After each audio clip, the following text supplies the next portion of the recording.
Hi, I'm Terry Farr, Executive Director for the Greater Picayune Area Chamber of Commerce, located in Picayune, Mississippi. Today we're having chamber conversations where I meet with business owners and employees, have conversations, and today I'm meeting with Gregory Mitchell Jr. Greg, how you doing today? Doing great. How are you? Good.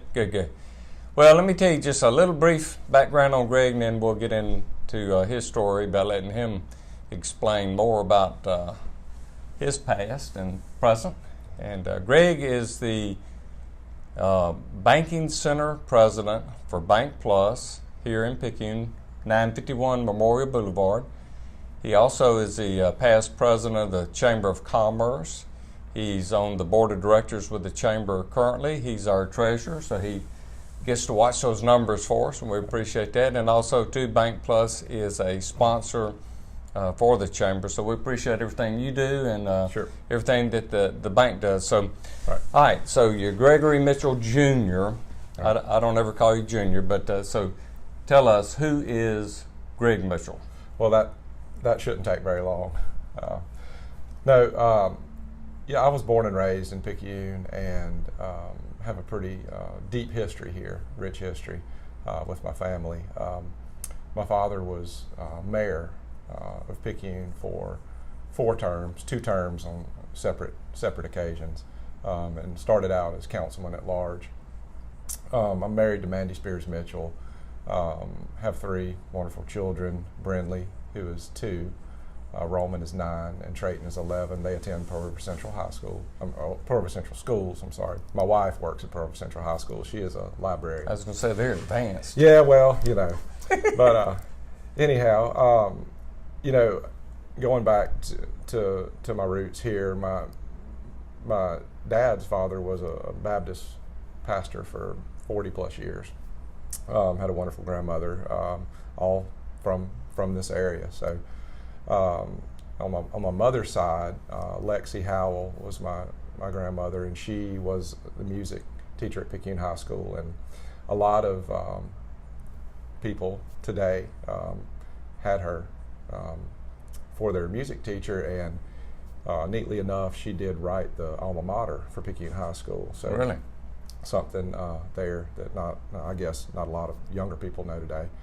My grandfather was the manager for Bank of Picayune, so kind of I guess that's my banking background there. It's some neat stories there and some things. Of course, they've passed, but did have some conversations as a younger child about what they did in their daily routine. So, Good. Yeah. So, do we give your grandfather credit for getting you into the banking business? You wake up one day and said, "Hey, I think I want to be a banker." I mean, probably after I started here is when I really started thinking about that. Oddly enough, my first ambition or dream was to be an anesthesiologist, and I don't know. I didn't know that. Not many people do, but I really struggled with that, and playing sports kind of limited me from getting into the medical field, doing certain types of clinicals, and obviously being a young kid, I wanted to play sports. The glory of that, and so kind of sidetracked me from that, and I ended up graduated from Picayune High School, went to Pearl River Community College, had a wonderful time there, on a baseball and a football scholarship.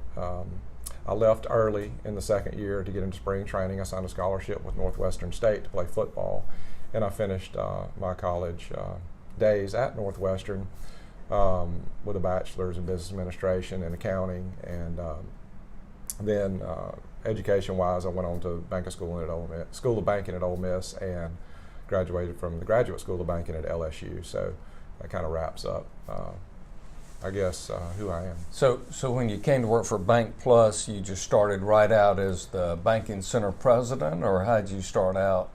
Yeah, not exactly. And I don't know that when being young, and we've had this discussion before, I got out of college, I started with Edward Jones. They were recruiting at Northwestern, and I want to be a stockbroker, or I want to do this, investments, wealth management type things. And then, after months of that, I decided to, or less than a year, I decided to switch to something else. And, a lot of times when we were younger, and kids today now can't see the end picture, the end result of Sure. choosing a certain type of career. Some do.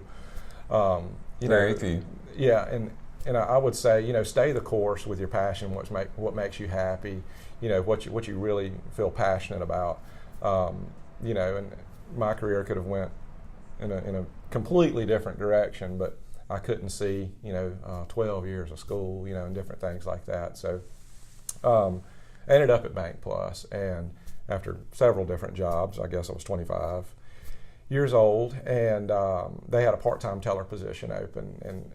And I guess from where I'm at today, going through all the positions in the bank really, I guess, made me, set me up for the position I'm in now. I'm, starting out as a part-time teller in the drive-through. Making a lot of money. In the drive-through, and that's a really thankless job. I mean, the Right. tellers in a bank are the front line. They see the people every day, and there's so much goes on back there than just exchanging money. And we really appreciate our tellers, and everybody should appreciate a teller.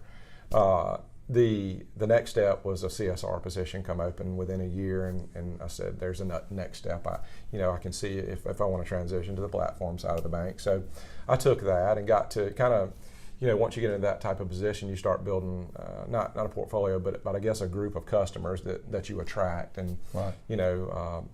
After that, I really liked that, but I said I want more. And looking at the lending side of the bank is where I found my love, and ended up being a loan assistant when that come open. And I never remember Steve said, if you can't succeed at this position, I have nowhere for you. I mean, all the positions are full back. And I guess that's his way of telling me, you need to get in there and get it done. Right.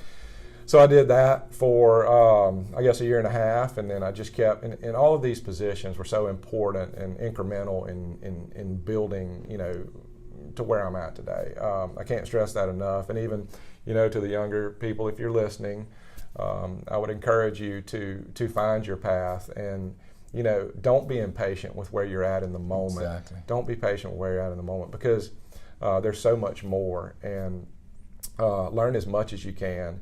Find mentors, find people, look up to people, see what they're doing right, and I think that's a ticket to success.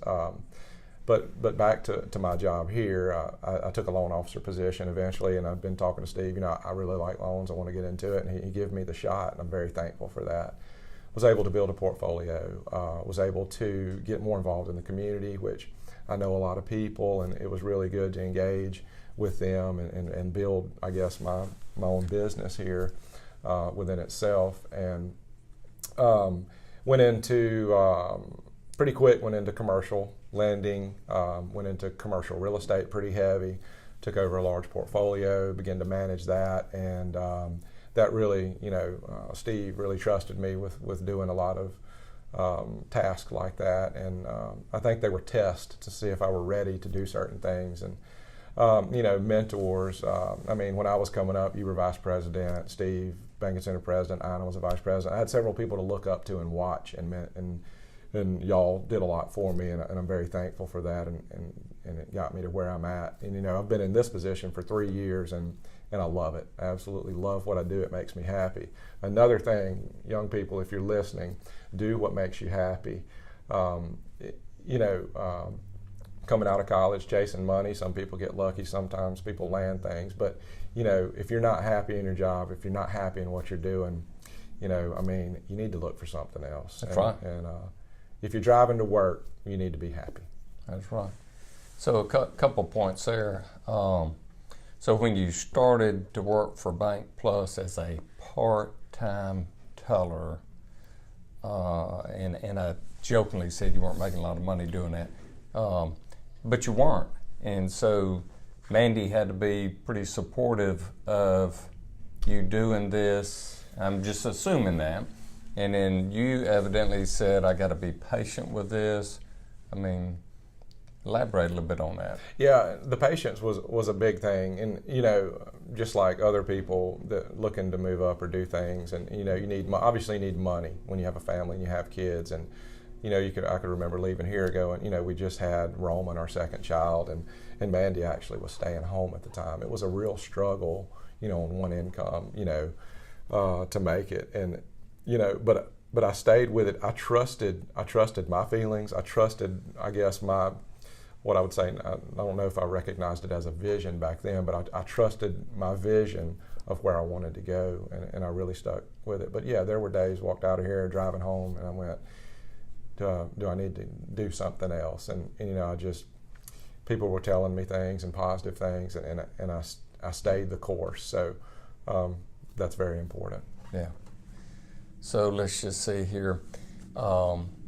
Is there anything else that you might want to tell some of the students out there as far as getting mentors or hanging out with the right people, that kind of stuff? Yeah. I guess in looking at my dad, when he was coming up and he was younger, he started a small business at a young age in his 20s, and he had older mentors some were leaders in town, some were other business people. And I think that's very important, in having the knowledge and insight and being able to grasp the fact that someone's older than me, being smart enough to say, or humble enough to say, I need to listen to what this person's saying. I need to. There's a lot of been there, done that with people like that, and there's just so much to be learned from a mentor. And I'm proud to say that those people were put in front of me. Sometimes I didn't recognize it, and I can look back and see that. But beginning and recognizing that is very important. Well, back to the banking. So you've been with the bank for what, 12, 13 years? 12 plus years. 12 plus years. So has it always been the same? Have there been very many changes? Do you see that it's going to continue to change? We have a lot of great banks in this town, and I probably, if we all got together and had a conversation, we could just go, wow, what change? I mean, the changes that have happened, especially since 2008.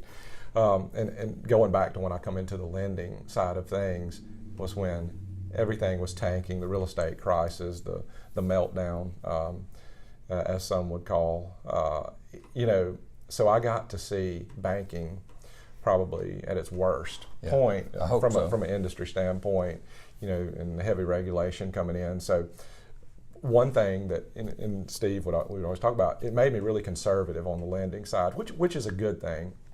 But then again, you get too conservative, you end up not being able to help enough people, because there are some risks associated with banking. So to answer the question on changes, yes, there have been a ton of changes, and I come in at a time, I think it was good for me to come in at that time. I think it helped me see things in the right way, and have a lot of, you can look back at the past and say, when we do this, this is what happens.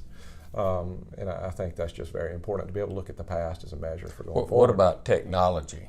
Technology, I mean, wow, that changes daily. And, that's one thing about Bank Plus, too, that I like, is we're pretty high tech from a sense of moving forward. And, like with Tupelo, the smart branches and things that are going in, ITMs, things like that. Cash management services. I mean, and a lot of banks, have those capabilities, and I think that's just the necessary way to move forward in banking, is we have to adapt to the change. And if you're not adapting to change, so let's see, what have I not asked you that I probably need to ask you? I mean, do you see, I mean, you grew up here, so obviously you probably brainwashed that Pearl River County is a great place, but do you see, because a lot of times I hear the young generation that's in school talk about they can't wait to get out of here. And that's probably, that conversation probably has taken place in every place. But so what do you think about Pearl River County as far as a graduating student, getting a job or starting a business here? Well, there is so much opportunity here, and things are moving forward here. There's ups and downs come, but I really think, and there's a movement now. You can just feel it, and I would say to those graduating college, this is a great place to come back and work, and especially to raise a family, and that's very important. And think, you need to look at those things. And, we have had some people come back, successful people, come back from college here, and I think it's just wonderful when that happens. Good. Well, Greg, we might better wrap this up. We may want to go into a part 2 because I want to talk more about the students of Pearl River County. So if you got a few minutes, we might do that. If not, we'll catch it another day. But thank you for being here today. And Absolutely. I mean, you and I could have talked for hours, Sure. obviously. But thanks for watching this. If you like this video, please, like it. If you didn't, hey, give us a thumbs down. No thumbs down. No thumbs down. Please, Okay. Please. So if you have any comments, make your comments. If you want to subscribe to our YouTube channel, do that too. Share it, whatever. Again, we've been saying if you've got students in your family, please share this. Let them listen to it because, hey, quite honestly, having 3 daughters myself, my daughters always listen to everything that I say. But maybe sometimes we hear what others are saying. So anyway, we'll call this a wrap today, and y'all make it a great day.